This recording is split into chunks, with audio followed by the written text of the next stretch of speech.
Welcome to the Strong Women's Club, episode number 96. This is the Strong Women's Club, where successful women share their behind-the-scenes stories of how they got to where they are today. Join us. Hi, everybody. This is Edie Berg. Thank you so much for joining me today. And today I have my guest here with me already, and she is Dr. Michal Biron. She's a senior lecturer at the Faculty of Management at the University of Haifa. She is head of the MBA program. She also is a visiting researcher in the Department of Human Resource Studies at the Tilburg University in the Netherlands. And her research is really relevant to everybody who's listening because we talk about stress at work and burnout and how to prevent it. And I'm going to let Michal introduce herself, and let's just talk about what your actual position is at the University of Haifa and what your research has recently been concentrating on. Hi, everyone. I joined the University of Haifa about 8 years ago. I came back from a postdoctoral studies in the Netherlands, from the University of Tilburg in the Netherlands, where I spent 2 years as a postdoc researcher. Ever since I came back, I still go back and forth to the Netherlands, where I still have many studies, many line of research still going on with my colleagues over there. I joined the Department of Business Administration at the University of Haifa, where I'm heading currently 3 of the programs at the MBA programs. The MBA program, the Executive MBA program, the MBA program for non-for-profit organizations, and the MBA program for Strategic Human Resource Management. And this is more or less about what I do in my research. I do research on human resource management, and I also do research on organizational behavior. These two fields of research are quite intertwined, and I'm trying to work in between these two large or broad fields of research.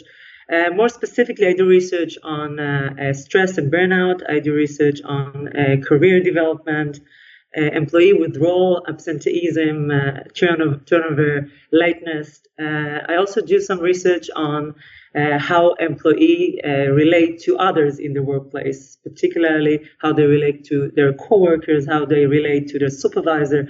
I do some research on abusive supervisory behavior and coworker support and supportive behaviors by supervisor and by customers, etc. Okay, so this is really interesting. I'd like to get into it deeper, of course. So let's start with the stress and the burnout, because everybody suffers from that and experiences that at some stage, especially if they're very serious in their work, right? Because sometimes you get, at least I do, you work, you get through your deadline or whatever it is, and then you can't seem to be able to bounce back. How did you do your research? What were your findings? Well, I did a couple of studies about stress and burnout. I think it is best that I mentioned the most recent papers that I've been able to promote. One of those has to do with the topic which I believe your audience would find quite attractive, and it has to do with work-life balance. So one of the issues that I really care about is the issue of how do people in general and women particularly are able to balance their work and life. And specific topic within this rather broad topic is the work from home and the degree to which people are really able to work from home, being productive and maintaining their well-being. So, for example, I myself work from home for at least once a week, and I even try to do it twice a week. And I have to admit that personally, I find these days the most productive days on my week. And on those weeks where I do not work from home at least once a week, I feel that my production has been deteriorated significantly. That's funny. That's interesting. No, it's interesting because I am exactly the opposite. I live in Herzliya, like maybe a kilometer from my office, and I have I have a house with 6 empty rooms, and I have this 2x2 office. I can touch the walls, and I much prefer to sit here than at home. And I don't have little children anymore. I have almost nobody. Why is that? Why is it? Yes. Because I feel like You know what? I'm so focused on my computer and I have nothing else here. I don't get up to the kitchen. I don't get up to my laundry. I don't have anything else to organize. I don't have all my tax papers that are, looming at me. I don't have any of that here. And I do get distracted by like Facebook or whatever social media, but I easily can refocus. I don't get up. I honestly don't. I always like laugh like it's like being in like on a business flight or something. Like there's nowhere to go. Like I just in my tiny little space and there's nothing else for me to do. So I do it. And then also the other thing is I like the division between when I go home. I don't feel like I always have to be working, right? I like that division of roles. Exactly. That's what we found in our research. And this is something else that I'm trying to do with some other colleagues in the States. The paper that I was talking about is a paper with a colleague from the Netherlands, Mark van Velhoeven. And in that paper, we found exactly what you were just talking about. The division of space, the division of time, your ability to actually maintain clear boundaries between work and home, even if you're working at home, which means that you have your sphere, you have your specific place at home where you are working, specific times, hours during that day that you spend on work, not doing anything, not doing the laundry, not cooking dinner, nothing, just working. And those employees that were most successful working from home were those that were able to maintain clear boundaries, both in time and in terms of space, physical space. This is my workspace. No one is arriving at that space, not at that time, and only on those specific hours where I'm not working. The problem is that people, when they work from home, they mix. They allow much permeability between work and home, and that way they're not doing either very well. That's right. That's right. They're not doing either very well. That's so true, but it's really hard, especially if you have young children or even if they have a babysitter at home, you're at home and the babysitter's at home, they always have questions and the baby knows, if you have a toddler, then they know that you're there. You're not hiding from, right? So unless you pretend like you're off to the office, I don't know how you do that. So actually you should see my girls. I have 3 girls and they know that mommy is working now. And they won't come knocking on my door when I'm working. Well, on occasion they would, but most of the time they know that this is when mommy is working. And then I'm able to be far more flexible for other things. So the ability to do that is one of the key issues, how to really being able to work well from home and be productive. Yeah, I think I have found, like I've also worked in a corporate position, and I have found that it's very nice to have the flexibility and have the kind of bonus, right? It's like if you are able to work from home, if you have the freedom to do it, like you do it once or twice a week, then it makes my time at the office not as suffocating, right? Because you have that, like if I have to wait for an electrician to come home, right? Then I have, and I can actually work at home, then it doesn't really, I don't have to waste like a vacation day for that. So that as part of my bonus package, as it's not extra money, but it is a better working atmosphere, right? Exactly. But you should also bear in mind the other way around could also occur, such that when you are only being at work at the office for 3 or 4 days a week, you might end up having those days really, really packed up with meetings and all these social related, politics related issues like showing off and here I am, and so that everyone can see you. Okay, so people need to be aware of that as well. Meaning that when they're at the office, it doesn't mean that because they've been working from home for 2 days now, when they are coming to the office, they have to, cover up for those days they were absent from the office. Otherwise, they end up being extremely busy on those office days and not being able to really pursue the actual activities.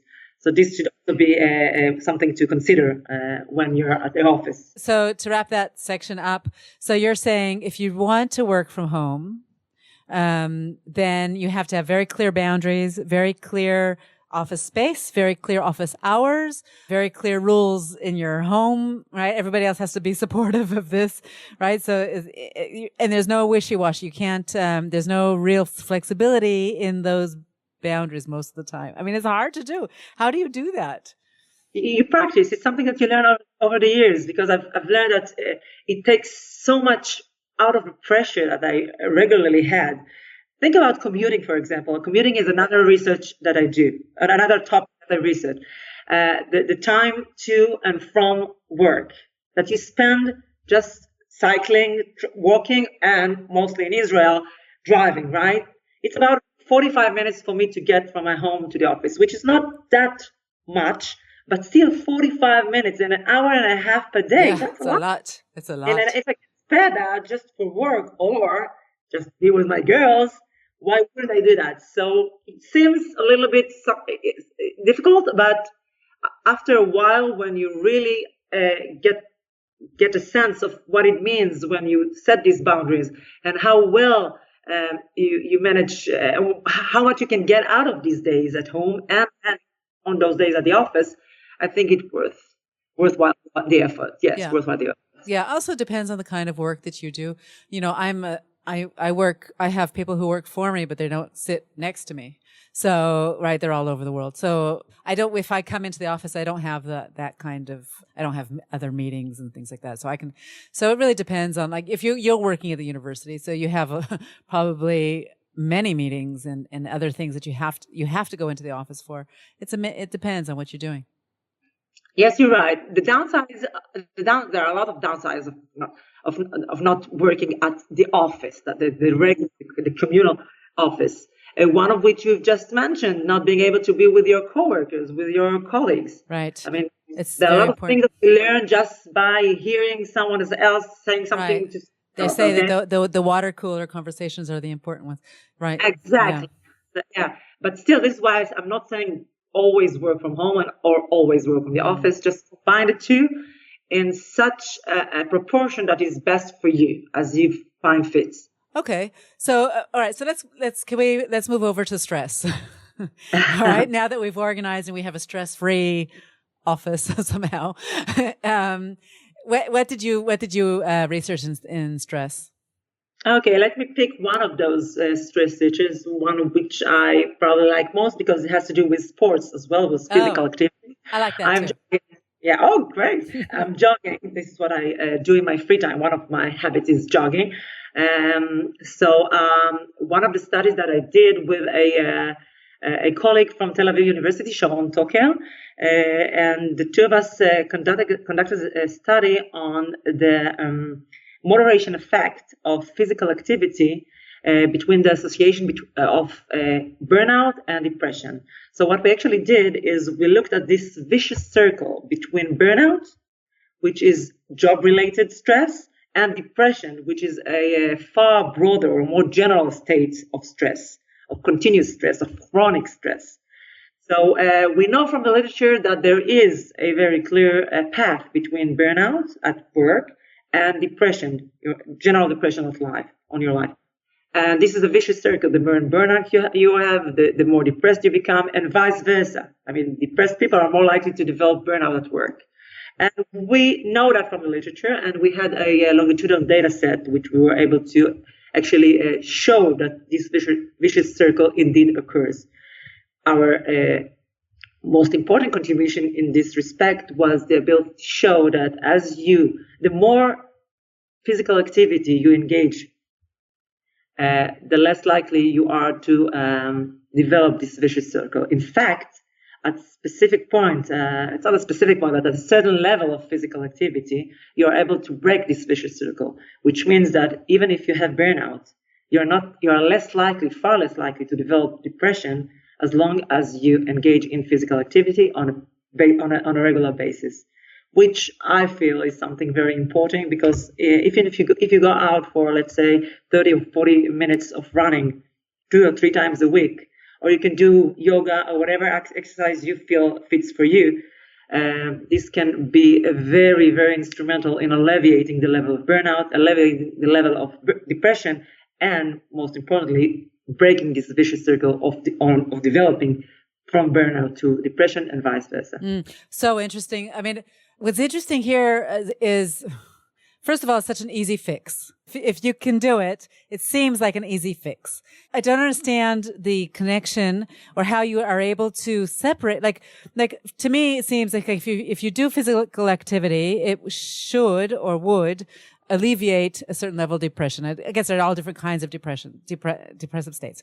And then same with burnout in that, right? If you separate the two, the connection between depression and burnout, I find it a little hard to understand because it's obvious that it's there, but I don't understand which would be first, like what causes what. Right. So, because people get burned out without being depressed. Right. So, I mean, I've had burnout. I take 5 days off and I feel a lot better. Right. So I don't, but because I'm not I don't have depression. How are you able to, I don't know if this is even the right question because what I'm interested in is the fix, right? I'm interested in preventing, right? So let's start from that. Let's start from the prevention. If you feel like you're feeling like work, or you have an employee who you can see is getting burnt out, how can you cause them to adopt this kind of a fix? Okay, well, first of all, I must note that physical activity is but one fix. Okay, there are other options that you can use, you as the employer, or mostly you as a supervisor, direct manager of that employee. In some cases, the employee would, put up the flag and say, gosh, I'm really exhausted. I'm stressed. It's been a while since I've been taking some time off. I need it. But in many cases, he or she will not do that. And you are to pay attention to that. The thing is that managers should take into account that people need time for recovery. That's the term. That's the issue. Many of your employees will be able to go as much as you ask them to go. They will take the extra mile. They will stay there for deadlines. They will go for extra trips abroad just to get another customer happy or whatever it is. But it is up to you to make sure that they also have some time off. And time off can be exercise, like what we found, which has physical and emotional, psychological reason for why physical activity is so good for your emotional or psychological health. But it could be other options. He might take some time off, going away for a vacation alone or with her family or partner. They can go and take some studies.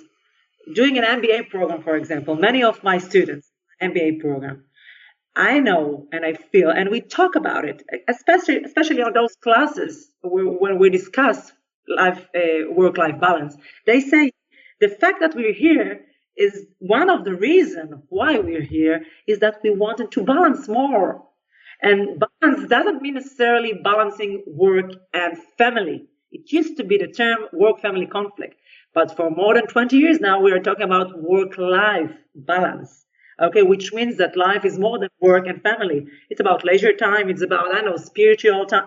Anything you think would be best for alleviating this vicious circle or making sure that you are not developing a burnout. And you were right saying that depression is something else. It's a very unique phenomenon, unique from burnout. It's more broad, it's general state or a situation in which the person feels as if they're really at the end of the rope or whatever, compared to work-related specific issues. So let's say we identify and a person is willing to take on, that's somebody who is used to doing sport every day or 5 times a week or whatever. There's no problem. It's somebody who isn't, right? So you're saying how often and for how long should they be exercising to be able to keep the burnout away, the burnout demons? Well, I don't have the figures right now in front of me, so I cannot tell you the exact amount of minutes or is it, if I recall correctly, it was about 2 hours per week. If I recall, that's the threshold of when it becomes more beneficial. So you're saying, so it's like 4 half-hour sessions, or is that right? Something like that. Something around that. Yeah, that would be more or less the amount. But I would also say that as a manager, I would say should, but probably I think managers and firms would benefit by offering this kind of exercise as part of their compensation. Part of the Yeah, work. We do it here at WeWork. They have yoga once a week, right? So it's a small thing, but it's exactly. very I nice. know companies are having twice a week, right after lunch. Everyone is all the partners are going for a walk for half a minute, half Right, an half hour. an hour. Walking Yeah, meetings are very effective. exactly. Yeah, That's something I've heard about also, and yeah. I've heard people actually doing it, not just talking about Right. it. And, Big and it's difference. nice. And companies are also helping in terms of allowing employees to go for a gym or sponsoring some sports activities. I've just this weekend we had the Arla Emek. It's a relay tournament. It's a really nice It's fantastic. running. It's from the mountain to the valley, and it's 24 hours. It's a fantastic. I didn't participate, but I always look at the photos of my friends doing it. It's an incredible. It's a relay. It's for 24 hours, and you do a lot. Like you do like 4 sessions of 10 kilometers or something like that, right? That was my third year doing it. It was amazing, and I saw many teams that coming from specific work. Yes, and the companies sponsored the shirts and the whole registration, and coming in with food and everything. So this is a kind of example of what firms can do. Yeah, fantastic. I find like I had a very important meeting on Friday, and I'm a CrossFitter. So I do CrossFit and I do a little bit of running, but I'm not very good at it. But if I have an important meeting, I will go for a jog for like a 5 kilometer, a half hour, easy run, and make sure I get that in because I will for sure have a better meeting if it's important to me. And I think that helps not just for the burnout, but it also helps for performance at work. Yeah, you're right. And I have to admit, personally, if I'm moving from my research to my personal life, which is always, of course, interconnected, I have 3 girls. They are 4, 8, and 12. And they know that mama is jogging and they like it. But I have to find time for that. And with 3 girls, it's not as easy as you would imagine.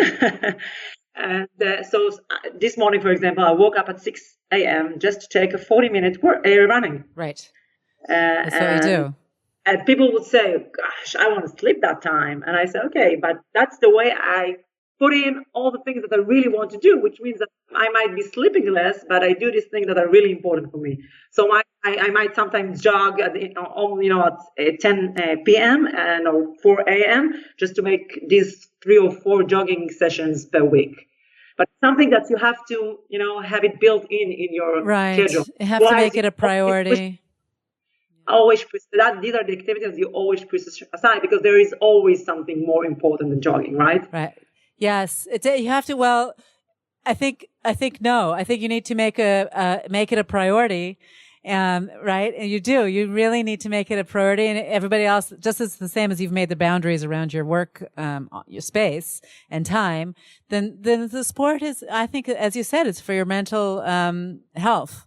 So it really is especially if you have little kids at home and you're working like full time at least.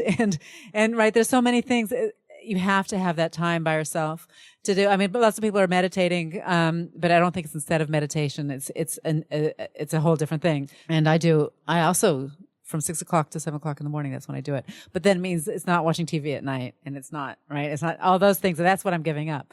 And my kids are bigger, but still, it's super important. So you know what I wanted to say? I found an article talking about that you had online on it's just a kind of a populistic kind of a site. It's called Elite Daily. And they were talking about research that you had done about differences in pay, right? In wages.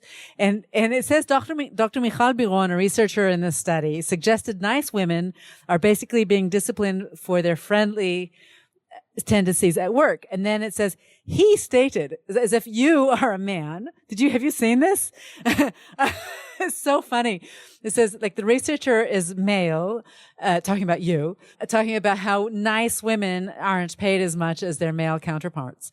I guess you haven't seen this. I had to laugh and tell you about this. So you also study differences in pay in compensation? Yes, this is a recent paper with Sharon Tucker and a colleague from the Netherlands, René de Rouver. And what's interesting, I think one sentence that I would take out of this important research is that if you are a dominant woman, you are often aware to the fact that you are being disadvantaged in terms of salary. So not only you are objectively underpaid, and which we showed it with numbers, that dominant women compared to dominant men are earning less relative to what they put in terms of performance, in terms of their experience, in terms of their education level. Okay, so not only they are underpaid objectively, they also are aware of that. And this is something that is very frustrating. On the other hand, agreeableness women that are more looking for consensus, people that are caring about relationships at work, those women are also being underpaid. The fact, the troubling fact is that those women are unaware of that. They actually think they earn more than they should be getting. And I think this is the alarming message of that research, that different traits, being dominant or agreeable, works differently for men and women, which is crazy because these traits, both traits, dominance and agreeableness, are randomly distributed among men and women. It's not that men or women are more dominant or are more agreeableness. These traits are generally distributed in the population. So why would employers punish women for being dominant? That's something that I think we should all think of when we think of what do employers value and what do they reward in the workplace. So this is something that actually I presented this paper yesterday in Tel Aviv, and the responses from the audience were very disturbing. I mean, how come similar traits are being rewarded and valued differently because they are expressed by women or by men? Thank you for doing this research. I think the research itself, and you presenting it and of course publishing it makes the awareness itself is a change maker. I believe that people in making the decisions as far as wages, they don't really want to have a difference in the pay gap. I don't think this is what they're consciously doing. You're right. I think that employers, I don't know of any employer who would say, I want to disadvantage women just because they're women. The thing is that women are far less successful in negotiating their salaries. Up front, when they just enter the firm, they are far less successful in negotiating promotions. Okay, so I think that this kind of research and would increase awareness among women and among employers. And employers should ask themselves constantly, do we have these kind of inequalities in our salary system? Do we have enough women on higher position? We're talking about women becoming part of the organization, really active in the organization life. Do we have seats that are occupied by women in our boards? Okay, it's not just talking about how to increase their salaries and how to increase their proportion in management. You need to, if you're sitting on a board meeting and you don't have women at all, or you have very limited just one, because the law says you have to have one, right? So there's always one. Yeah. So ask yourself, why are there so limited? I think it's easier for me to go to the PhD issue. There are more PhD women holders than PhD men holders all over the Western world, about 51%, I think. But still, if you look at the higher level position of the universities, you see that the proportion is far more toward men dominated. And why is that? It's not that we are less smart, because if we were less smart, then we wouldn't have more PhDs, right? Yeah. So something happens in between, and this something is this precious thing called kids. And it shouldn't be on the way. I mean, for me, my girls are the most important things. I mean, I have nothing but my girls. I always say that. I love my job. I love my husband very much. He's the most supporting person. I couldn't have done anything without his full, sincere support. But my girls are, my girls. Right. So why shouldn't it be something that comes in the way? I mean, those 10 years between 30 and 40, the years that you are most fertile in terms of your work, are also the years where you are most fertile in terms of physical ability to deliver kids, right? This is something we need to consider as a society, because we don't want to change that, right? We still want to have kids. We still want to have them healthy and happy and well, right? So Yes, yes, yes. So that's it. Yeah, that's such a huge subject, really. There's so many things that need working on, but it's fantastic that you've taken this as your life's work so far, at least until now. And just as my last question to you, let's talk a little bit about how you came to be part of the management at the University of Haifa, your career path, and how you chose, to develop it in this direction.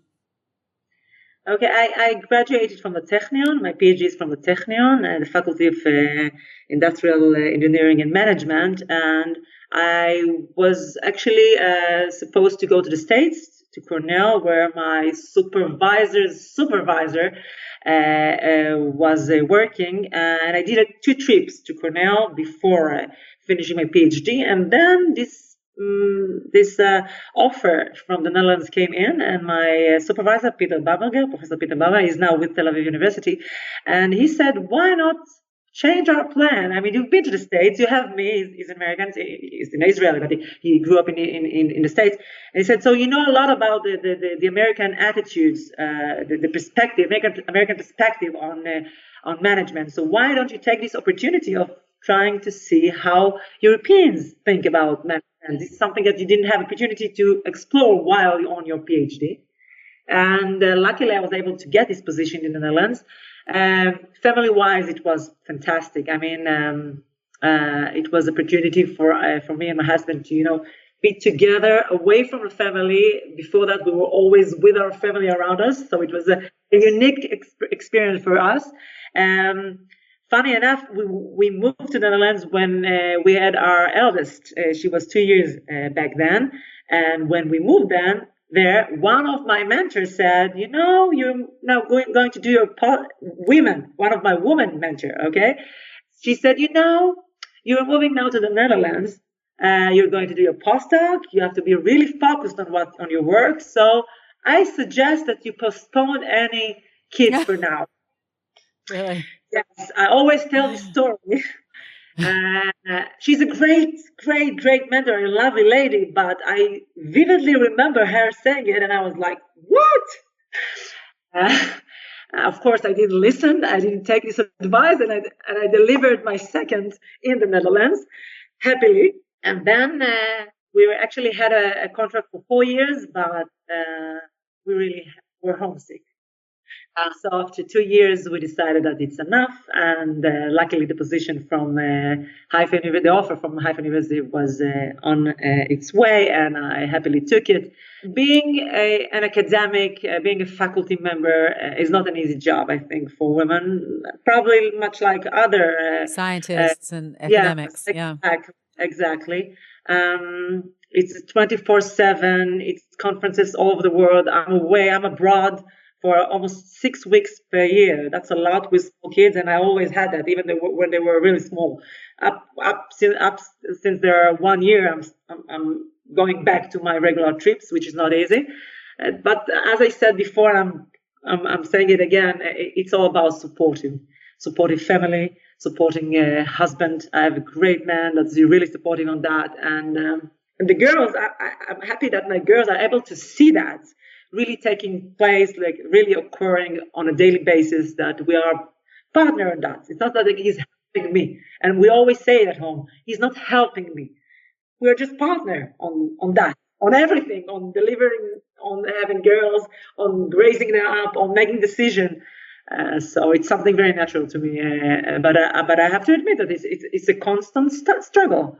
I'm on a parental committee of their school, and I'm I don't know how to say it in English, probably in escorting mothers. Like I'm being member of the dancing classes, dancing group of my girls, being there when they have rehearsal and making sure they're all ready for their shows.